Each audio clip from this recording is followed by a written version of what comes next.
This is topic 1.8, Constitutional Interpretations of Federalism.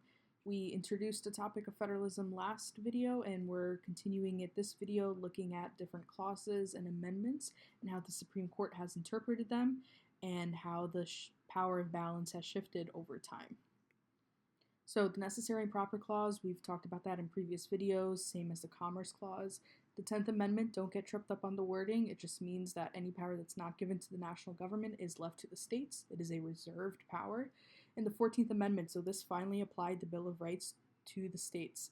Before this, it was just at the federal level, but now it was protection at both levels. So the Due Process Clause, states cannot deprive any person of life, liberty, or property without due process, and the Equal Protection Clause, that states must treat people equally under the law. And at the bottom, I put a helpful tip that clauses allow the national government to override state laws that violate civil rights. Remember, the Supremacy Clause, the federal government will always be superior. Examples of landmark Supreme Court cases: Brown versus Board of Ed, Roe v. Wade, Dobbs v. Jackson, and Obergefell v. Hodgins. So how the power has shifted over time. There are a few types of federalism. Dual federalism, this is the beginning of the nation to the early 1900s. There's a clear separation of state and national responsibilities. They don't mix with each other. Then there's cooperative federalism about the time of the New Deal until the 60s. This is really, think of the Great Depression, really pushing the government to regulate the economy more aggressively and really taking on a new meaning of what it meant for the government to intervene in the lives of its citizens. President Johnson's Great Society program is an excellent example of cooperative federalism. So this is the state and national and even local governments are mixing together and working together. And new federalism is basically what we're living through now, the 1990s till the present. We've seen the court reassert limits on different issues. And down below, you'll see a visual that will appear familiar to you as you go through the course in textbooks and other videos. We associate layer cake federalism with dual federalism. As you can see, there's clear layers. They don't mix.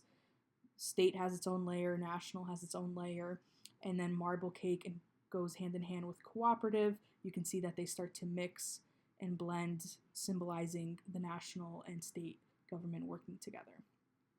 For the exam, really just have to focus on knowing and understanding dual federalism and cooperative federalism. So there's two required Supreme Court cases that really illustrate how the power has shifted over time. McCulloch, I've talked about a little bit in previous videos. Again, Congress wanted to they created a national bank in the state of Maryland, therefore Maryland wanted to tax it, and SCOTUS said that Congress was allowed to create this bank because of the Necessary and Proper Clause, and that states cannot interfere with national laws, and Maryland was not able to tax the bank. So why is this case important? It expanded national power and reinforced that federal laws are supreme over state actions. An exam tip, McCulloch relied on both Necessary and Proper and the Supremacy Clause, and you'll see this come up in either FRQ3, the SCOTUS comparison, or MCQ questions. And the second required case that deals with the topic of federalism is U.S. v. Lopez.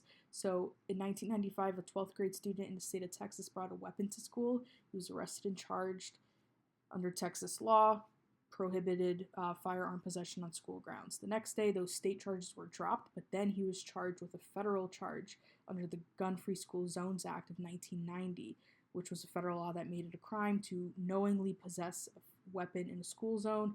School zone was established as anything within 1,000 feet of a school. So Lopez's team was arguing that Congress lacked the constitutional authority under the Commerce Clause to pass that piece of legislation, that something like that should have been left up to the states, whereas the federal government was arguing that bringing a weapon, a firearm, near a school zone can interfere with interstate commerce. And then to that, Lopez's team replied that if you're claiming that weapons can be considered interstate commerce, then anything can be claimed to be interstate commerce. So the importance is that carrying a weapon in a school zone is a non-economic activity that does not substantially affect interstate commerce. And this shifted the power and balance to the hands of the states. So here are the key takeaways for topic 1.8, and I'll see you next time for topic 1.9.